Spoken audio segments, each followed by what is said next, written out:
සමහර වෙලාවට ලස්සන වෙන්න ප්‍රොඩක්ට් ගොඩක් ඕනේ නැහැ. හොඳම හොඳ එක ප්‍රොඩක්ට් එකක් තිබ්බනම් හොඳටම ඇති. අනික මම පාවිච්චි කරන්නේ ඔයාලම රෙකමන්ඩ් කරපු මේ දවස්වල ගොඩක් වෛරල් වෙලා තියෙන ක්ලේ මාස්ක් එකක්. ඒ තමයි ක්ලියාරගේ ග්‍රීන් ටී ක්ලේ මාස්ක් එක. ඒක මෙන්න මේ වගේ ලස්සන කියුට් ටබ් එකක තමයි එන්නේ.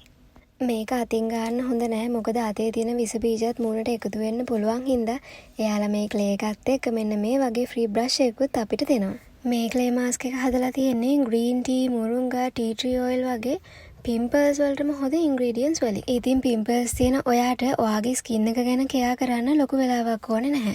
විනාඩි 10ක් වගේ පොඩි වෙලාවක් තමයි ඕනේ. මේ ක්ලේ මාස්ක් එක සම්පූර්ණයෙන්ම ඩ්‍රයි වෙනකන් ඉන්නේ නැතුව ලාවට තෙත ගතිය තියෙනකොට තමයි මේක රිමූව් කරන්න ඕනේ. මම මේ පෙන්නන විදිහට සර්කියුලර් මෝෂන් එකට අපේ මූණ ස්ක්‍රබ් කරලා තමයි මේ මාස්ක් එක රිමූව් කරන්න ඕනේ.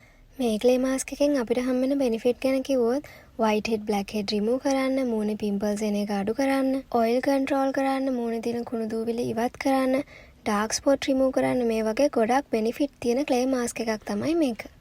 මේක පාවිච්චි කරන පළවෙනි වතාවෙන්ම ඔයාට හොඳ විසිබල් රිසල්ට් එකක් ගන්න පුළුවන්. ඉතින් තාමත් ඔයාගේ පිම්පල් ප්‍රශ්නෙට සොලියුෂන් එකක් හම්බුනේ නැත්නම් අනිවාර්යයෙන්ම මේ ග්‍රීන් ටී ක්ලේ මාස්ක් එක try කරලා බලන්න.